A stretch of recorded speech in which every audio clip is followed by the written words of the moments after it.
তো দরবেশ বাবাই দরবেশ বাবাই এ তো মিনার এক বাড়ি থাকে মিজানের ঘরে থাকে বেচারায় অনেক দলিলের মালিক হইছে। দরবেশ বাবা কোনটা হইছে কাল্লি গুলি একটা পাগড়ি হ্যাঁ সব সময় এই পাগড়ি দরবেশ বাবা হ্যাঁ দরবেশ বাবার এই মিজানের বউ আবার সম্পর্কে পীর বই নয়, পীর বই হ্যাঁ আর হে পীর ভাই, হ্যাঁ পীর ভাই। আর পীর ভাইয়ের সম্পত্তি লইতে পারে না, এখন টাকা দিতে পারতাছে না, কিন্তু টাকাওয়ালা লোকের পিছনে ঘুরতাছে। লইতে না পারার কারণ কি?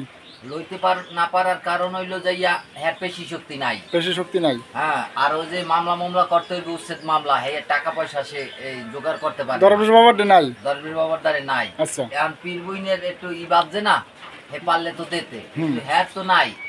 হে বলছে যে যদি লাগে হ্যাঁ তাহলে আমি চামড়া বেচে দেবো।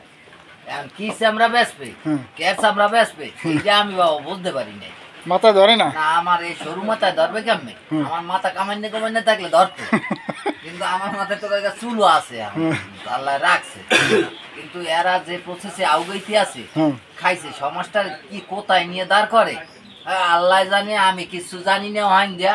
হ্যাঁ তোমরা যদি এর কোনো প্রতিকার থাকে এটা একটু দেখো বাবারা, তোমার উপরে আমার দাবি। না এখন এই অযৌক্তিক দাবি মুখ উপরে করলে কাম হইবে। কথা হইলে ওটা না, কথা হয়েছে আপনি কি হার দ্বারা জিগেলেন যে ওমাতারি তোমার এই চামড়া কিনুন কাস্টমার কি আদৌ আছে?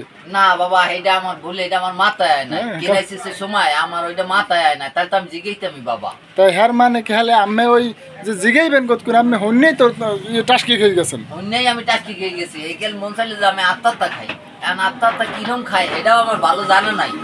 মানুষ শুনছে আত্মাত্তা করে, হ্যাঁ এখন আমি আত্মাত্তা খামো কি ওই যে আত্মাত্তাটা মানে আপনার বেদিক এখনো কাটেন, আমি আত্মাত্তা খাইতে চাইতেছেন? হ্যাঁ হ্যাঁ হ্যাঁ। এখন আমারে তোমরা একটা পদ যদি বার্তায় দাও, আত্মাত্তাটা খাইবেন কেন? আমি সমাজে উপকৃত। আত্মাত্তাটা খাইবেন কেন? কেমনে খামো? চাল লগে গুল্লে খাওয়ার কোনো সুযোগ আছে? চাল লগে গুল্লে খাওয়ার সুযোগ আছে কিনা আমি প্র্যাকটিক্যাল দেই নাই। তাহলে যদি একটা আত্মাত্তা দিলে তুমি আমি খাইতে পারবো। একটা আত্মাত্তা দিলে খাওয়ার সুযোগ আছে? খাওয়ার সুযোগ আছে, যে খাইলাম না। এখন যে হইছেন যে চামড়া বেচের মকদ্দমা চালাইবে পীর ভাই, হ্যাঁ পীর ভাই এত টাস্কি খাওয়ার মতোই কথা কইছেন আপনি। আসলে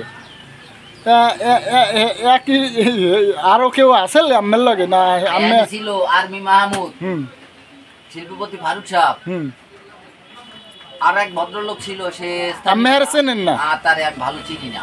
হ্যাঁ তারা ওই অনেক আলোচনার পরে আর হের যে ব্যবহার, ঠিক ব্যবহার বাবা, হে বাবা এই আজম মজদুর সাহেবের সাইড হ্যারে ওভার করছে।